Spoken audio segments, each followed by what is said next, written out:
क्या आपने कभी सोचा कि नाकाबिले शिकस्त समझे जाने वाले सिकंदर आज़म को आखिरकार शिकस्त कैसे हुई?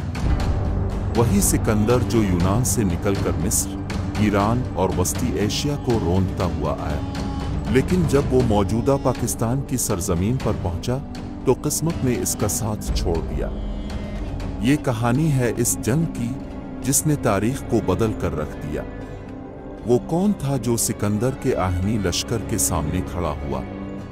वो क्या राज था जिसने यूनानी सिपाह को घुटने टेकने पर मजबूर कर दिया?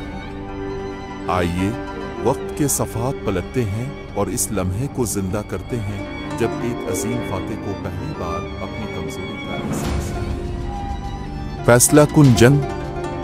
और फिर वो जंग शुरू हुई जिसने तारीख रकम कर दी।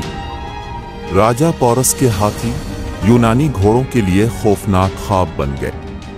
यूनानी फौज जो पहले कभी ऐसी जंग न लड़ी थी, हैरान रह गई। बारिश ने नान जंग को कीचड़ में बदल दिया, तीर अंदाजी में मुश्किल होने लगी और हाथियों ने यूनानियों को रौंदना शुरू कर दिया। सिकंदर जो हमेशा हिकमत अमली से जीता था, पहली बार एक ऐसी जंग में फंसा जहां बहादुरी हिकमत पर भारी पड़ गई।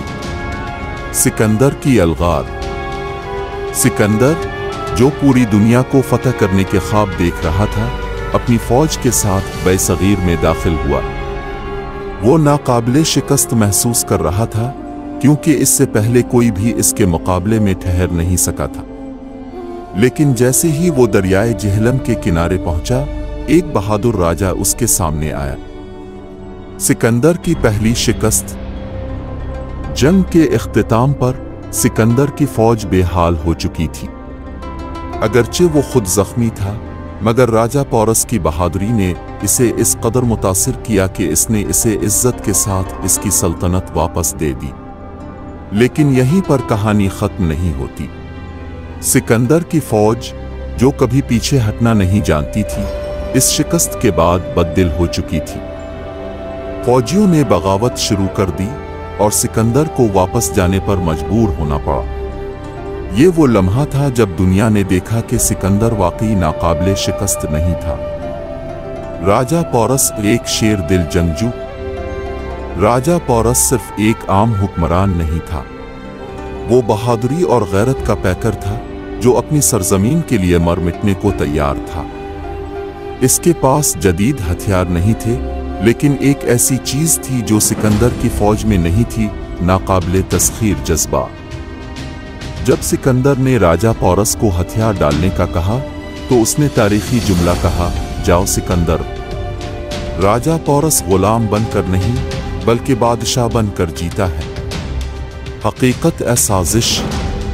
लेकिन सवाल यह है, क्या ये वाकई सिकंदर की शिकस्त थी या तारीख को एक मखसूस अंदाज में लिखा गया?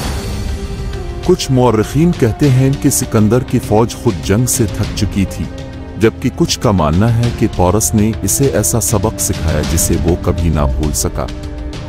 जो भी सच हो, एक बात तय है, बैसगीर की सरजमीन वो जगह थी जहां एक अजीम फातेह के हौसले टूट गए और उसकी वापसी का सफर शुरू हुआ। तो क्या सिकंदर वाकई नाकाबिले शिकस्त था? आइए, बैसगीर की मिट्टी थी जो किसी को भी झुकने पर मजबूर कर सकती थी। फैसला अब पर छोड़ता हूं।